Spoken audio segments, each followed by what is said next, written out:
Sometimes in life, there are very simple experiments you can do that will change the direction of your life forever. Now in this video, I want to share a tale of two friends who at 22 embarked on very different paths, and at 30 they met up again and had a conversation that changed their life. What's up guys, it's Alex Hein here over at Modern Health Monk, author of Milk the Pihon and Master the Day. If you haven't read both, what are you doing? Come on people. Before we jump in, check out the link below this video because I put it together for a free journaling worksheet. The journaling worksheet will issue you a similar challenge. Do this exercise every day for 7 days to get your life together and figure out what you want, and it's going to help you. All right? It's the link below the video. Check it out. So when I was 22, I knew two friends. One was the vagabonds hippie type, one was the banker type.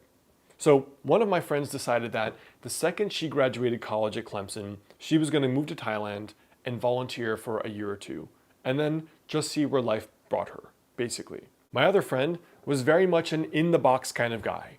He moved to New York, he became a banker for, I don't know, Merrill Lynch or something, and was very much all about, getting paid and living the New York life and being a New York City finance bro, and just in the matrix. Graduate, get your nice job, stay secure, passion is not that important, let me just get the job. Get a girl, have a kid, etc.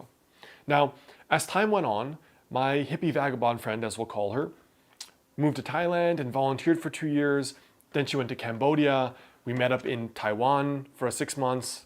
Then she went to China and the Philippines, and she bounced all around. And she didn't make much money because really she was living for the day. And her goal was to maximize her life experiences, and she just wanted to enjoy her life. And frankly, at 25, you don't really need to plan for the future that much. Now, my other friend who went to New York pretty much lived the same day, day in, day out. He went to the bank, he worked 9 to 7.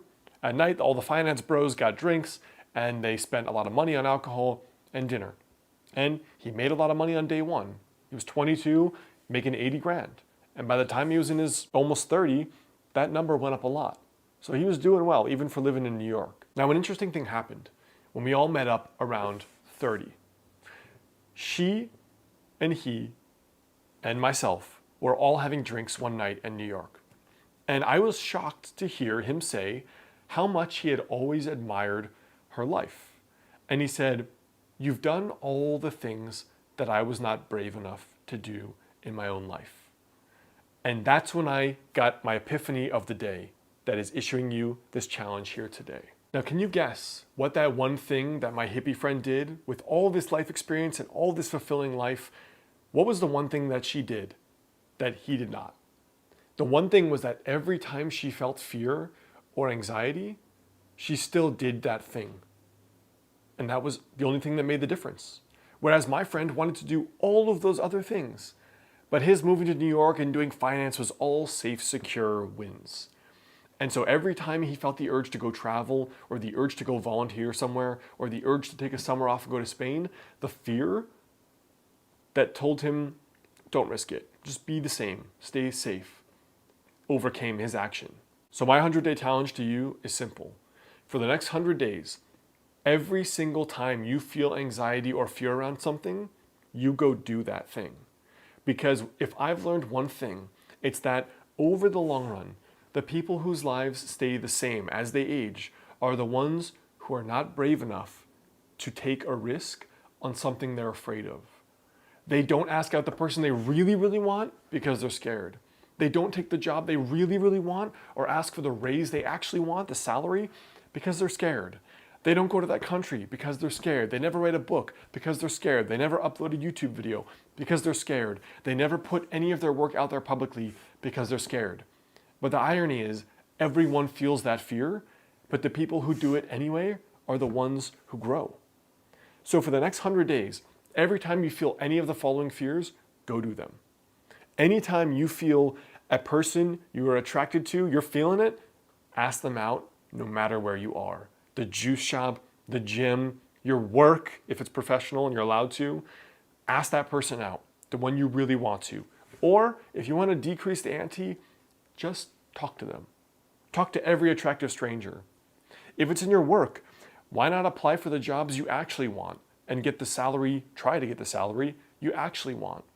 If you're afraid of putting yourself out there, but you've always wanted to be a writer, put one blog post out a week or one YouTube video out per week. If you are afraid of trying a new food because that's just not how you were raised, go to one exotic restaurant every single week. And sometimes there are deeper fears. If you're afraid of loneliness, basically for 100 days, every weekend, do a really tough challenge. Don't hang out with anybody. If you're afraid of poverty, for 100 days, spend $1 per day. And you learn it's not that scary.